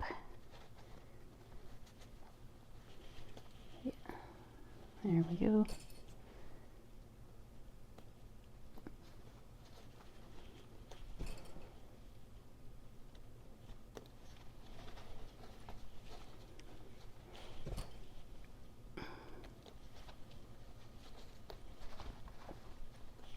And use as many clips as you need to use. So go to the other side and do the same thing.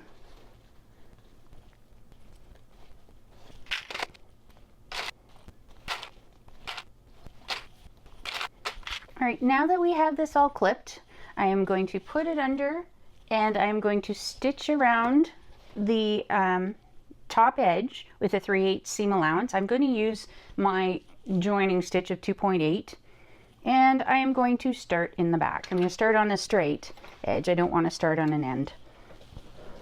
So I will go and stitch all the way around, and then we'll move on to the next section.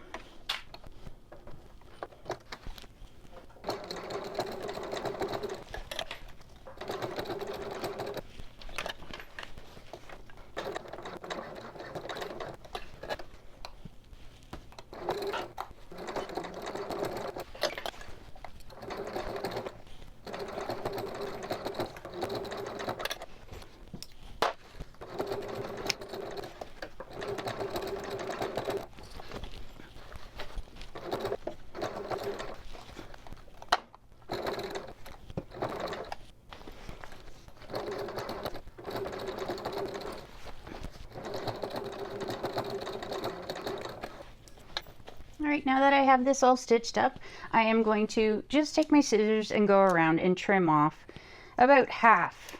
So yeah, I'm cutting it down to about just over 1/4 of an inch.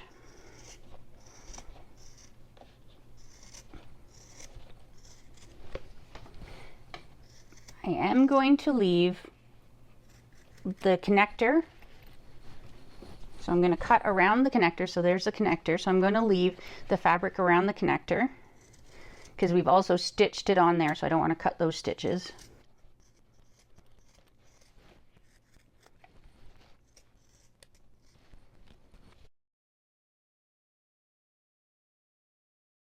There we go. And now I'm going to, I need to take the clips. I put clips on this to try and keep it flat because it wanted to pop up. I'm going to take these clips out, pull out the lining of the bag, stick my hand in, grab the bottom, and pull the bag through.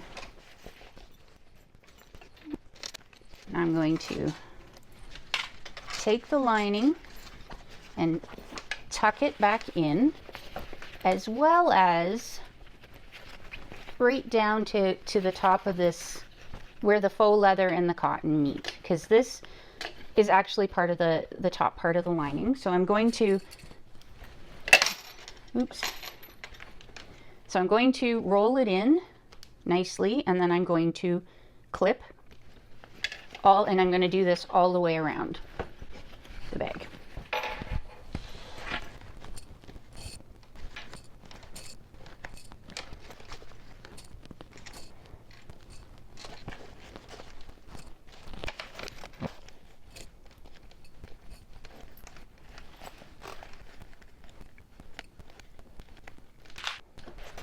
Now that I have it all clipped, we're going to get ready to top stitch the exterior. I'm going to work on it a little bit more off camera to make sure that all this is sitting properly, and then we'll go ahead and top stitch. All right, I'm getting ready to top stitch the bag, and I've decided, since I have a little thicker thread in the top than I do in the bobbin, my stitches are going to look better. I'm thinking they're going to look better from the top. So I've decided that I turned my bag inside out. I'm using my free arm on my domestic machine, and I am just going to top stitch as much as I can. Now, these connectors are quite thick. I've compressed them down a bit with, I have these pliers that are flat. They have a little rubber protection on the ends. So I've squished down the connectors with that, but I'm not sure that I'm going to be able to make it over. Again, I probably shouldn't have used vinyl for the connectors. So anyways, I'm going to try my best to stitch all the way around this. I'm trying to do about a quarter of an inch seam allowance. I think an eighth of an inch would be too difficult on the connectors. So here we go.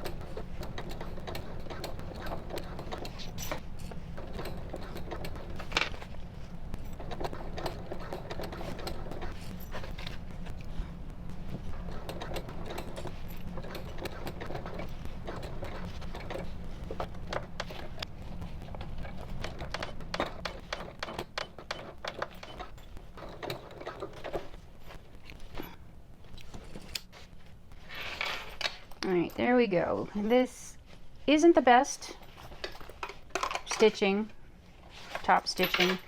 I probably should have made it a longer stitch length. And then over the connectors, I've got extra threads. So I'm just going to clean those up a bit. And yep, it's just on the one connector, so that's okay. So the one connector isn't great. So I'll just clean that up a bit, the extra threads up a bit. And then we'll finish up with the lining.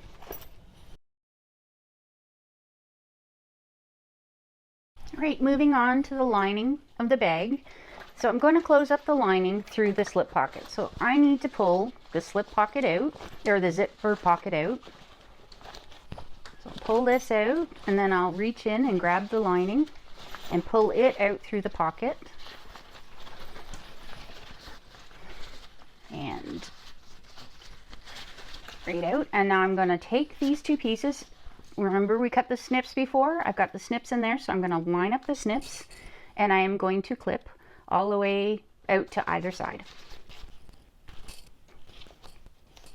And there we go, all clipped. Now I'm going to stitch across from one side to the other at a 5/8 inch seam allowance, because we started at the beginning of the lining at 3/8, and then we moved down to 5/8. Well, across the bottom we need to be 5/8 as well.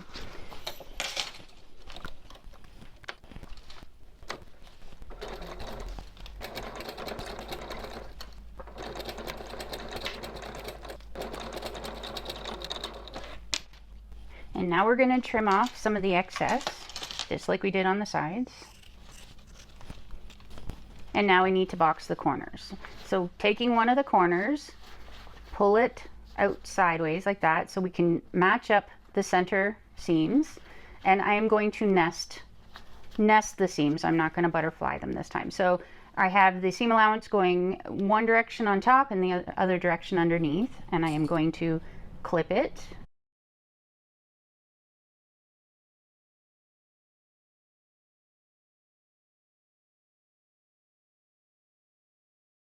Because this wants to keep slipping, I am going to actually take some pins, I think. And I can pin the seam allowance in the seam allowance for the waterproof canvas. I just don't want to put it in the part that's going to stay, because we're going to probably trim off this seam allowance. So I'm hoping that this will keep the pieces together, because they just want to slide all over the place.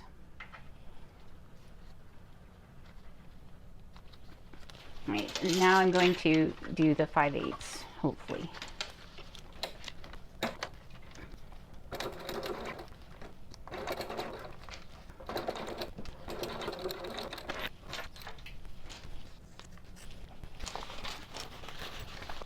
All right, now we're going to do the other side. And since we have the seam allowance on the base going to the, in this case, left-hand side, we want to make sure it's going in the same direction on this side, because otherwise we'll end up with it twisted and that things won't sit flat. So we're going to do this again, pull it apart, pull the notches apart, and then face the seam allowance in the correct direction. And I'm going to use a pin again and a couple more so I can tuck that part back in because I only need this part right now.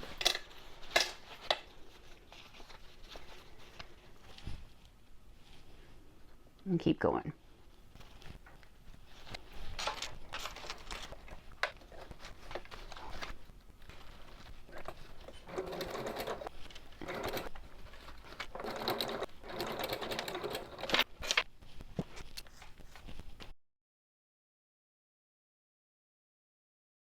All right, we can tuck the lining back in the bag.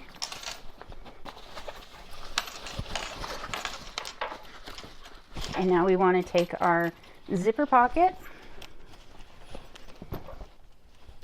and we're going to close the zipper pocket. So I'm going to fold it so that these seams match up, or so that these edges match up nicely, and I'm going to clip.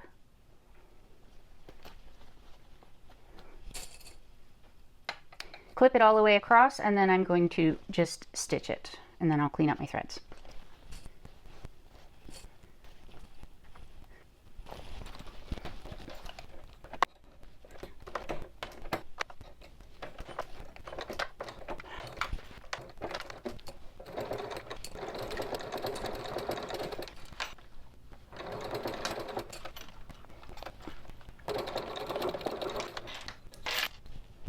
I think this may be the tiniest zipper pocket I've ever made.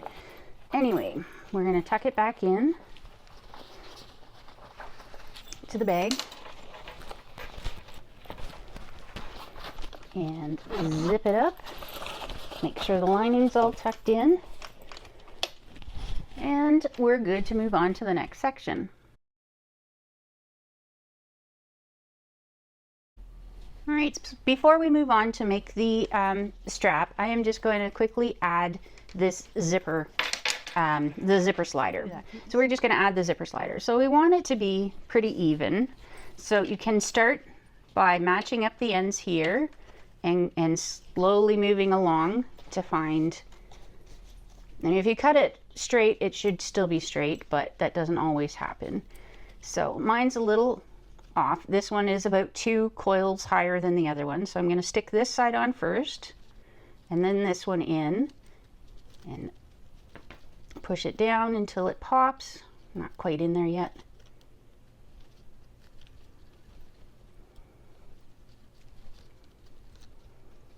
So there we go, it's on and it does up. There we go, we have our zipper installed. Oh, it's a little off, so I'm going to change it a little. I'm going to move it a little bit, so that's a little bit off. So I'm going to try and actually, it looks like if I even these up a bit, it will be better. So I'm going to even those up on the end as best as I can.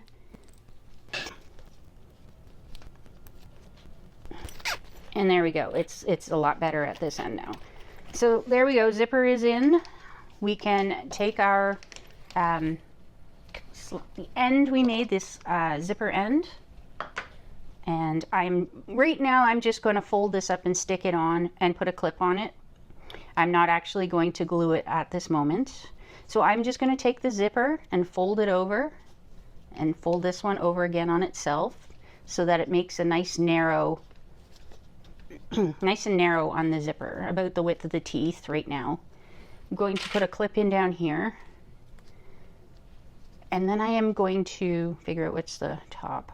I think this one is the top, and I'm going to slip it on. Slide this down a bit, slip it on some more. There, it's at the top, and then this one can just ease out like that. So there we got the slide, we got the end on. So I will put some glue in it later, and then I will put a rivet in it right about there, and that will hold on the zipper end. For now, I'm just going to leave a couple clips on it. And now we'll move on to making the handle.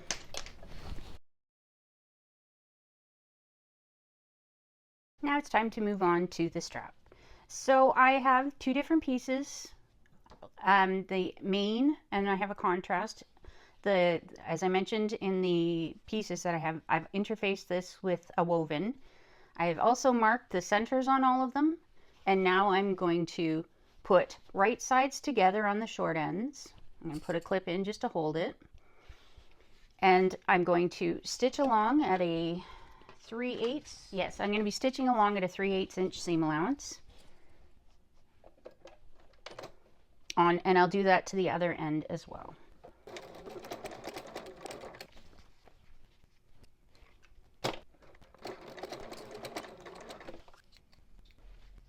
And now that I've got these together, I'm going to trim off some of the excess, going down like on an angle from the center down towards the edge. This just helps take a little bit of the extra bulk out of here, so when we fold it together, it doesn't end up sticking out as much.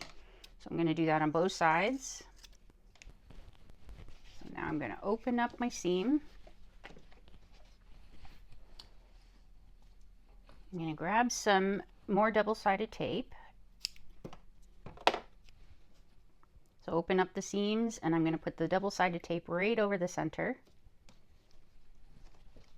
Take the paper off, and then fold each of the sides to the center.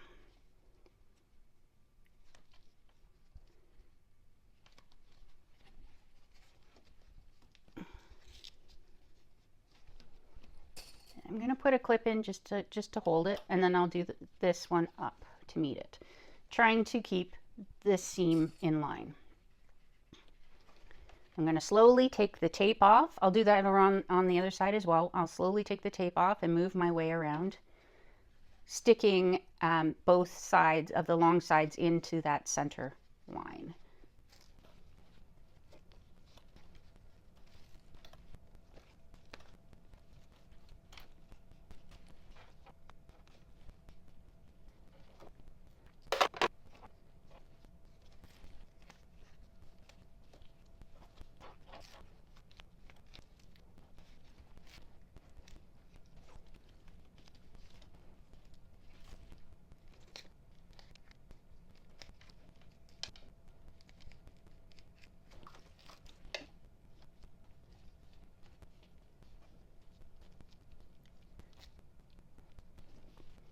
Right, now that we have this all folded over, we want to gather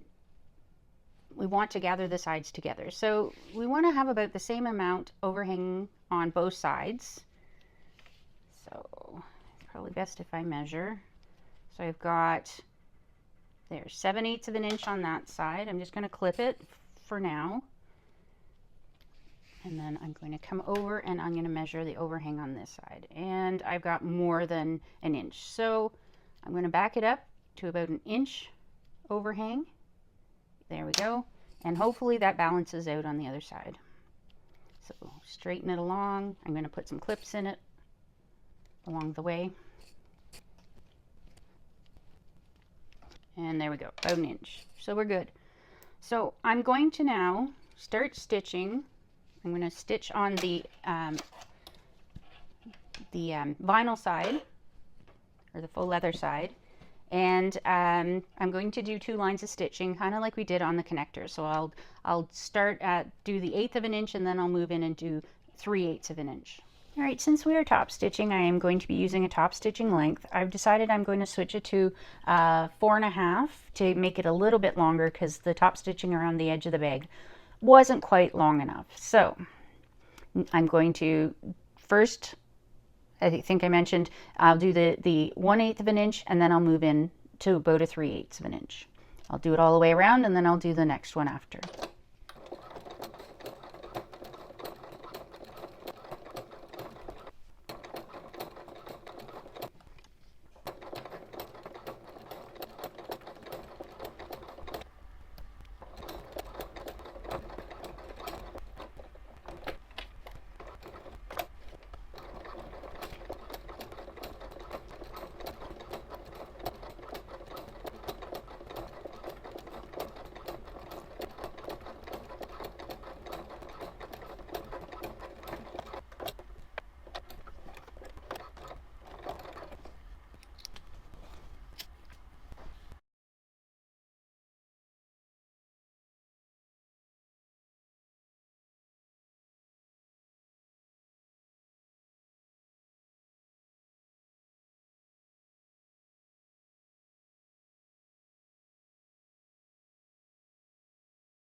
All right, so in hindsight, I shouldn't have put the really, really sticky tape down the center. It's causing my thread to fray.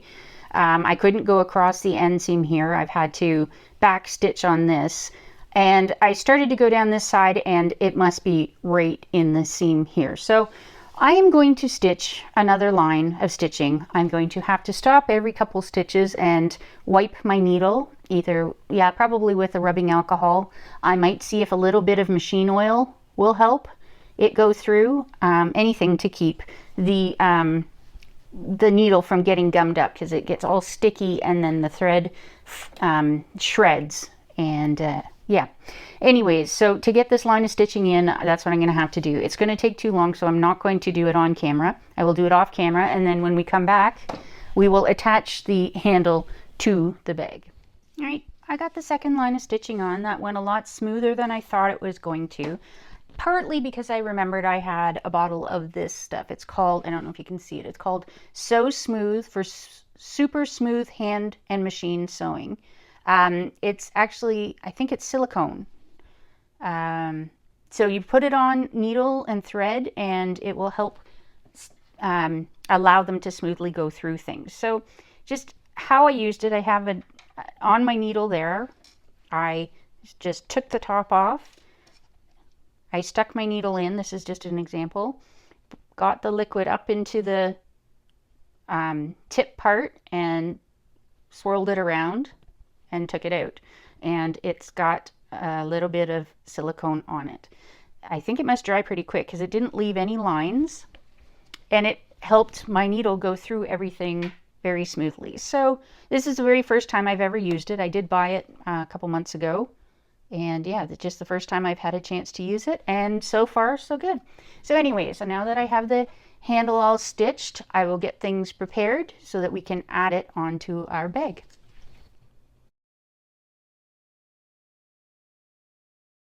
All right, it's time now to attach the strap to the bag. So I've got one on either side, and I'm going to flop them over onto their side. So I need the bag, I want the handle to be blue side out because that is the outside of the strap. So I'm going to come on this side, the handle is on this side of the bag. So I'm going to keep the blue on the outside of the bag and come underneath and up. I'm going to put a clip in it and I'm going to do the same for the other side. So I'll straighten it out because I want that on top. I need to come over to this side, come in from the back side and fold it up like that. So when the strap is hanging all nice and the joins or the ends are in, they're facing towards the inside of the bag. So I'll put a clip in this one. Now I want to make sure that I've got an inch. So I want to make sure they're even. So I've got 1.25 inches on that side.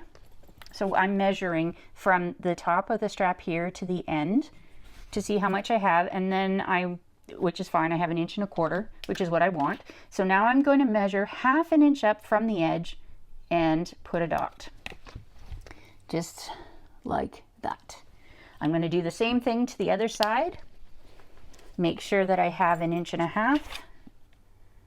or 1.25 inches, sorry, 1.25 inches, yep.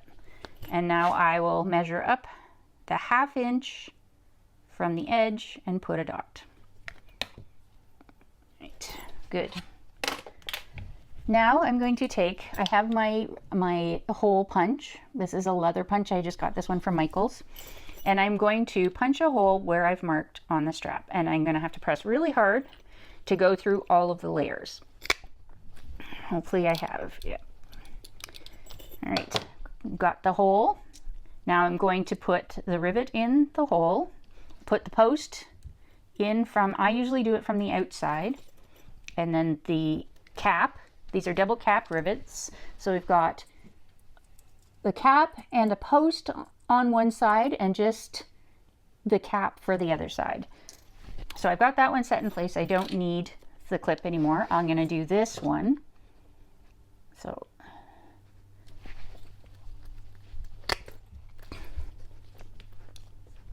there we go. I'm going to again put the post in from the outside and then the cap on this side, and you want They usually pop, sometimes they don't, but if you can pop them on, that's great. I'm going to grab my rivet press. I'm going to seat it. So in the die, there's this concave, I think. So it goes in a bit. That's where we want to seat the head of the rivet, or the cap of the rivet. Line it up, press down, and you want to feel it compress. You want to feel it squish down. I'm going to do it to the other one. I'm also holding these, even though I have the hole all the way through, I'm going to hold these in line because they can still twist. So I don't really want my strap to be twist, so I'm going to hold the edges in line while I do this. There we go. All right, now we have a strap on our bag, and we are all done. There we go. There's the Mini Swell with the boxed bottom add-on, done on my domestic Janome machine. Again, I would not suggest doing faux leather, vinyl, cork. If you're using a domestic, I would not use one of these. The connectors, I would do them in a probably a quilting cotton, maybe a canvas, but I wouldn't make them as thick as this because that was really hard to get over. Strap. Shouldn't have used tape in the strap because that was fraying my thread. But other than that, she's a cute little bag, and I am so excited to try it on. Actually, I think I might actually keep this one for myself. I really like this. I really love the colors in this one. So anyways, hope you enjoyed this, and stay tuned for more videos.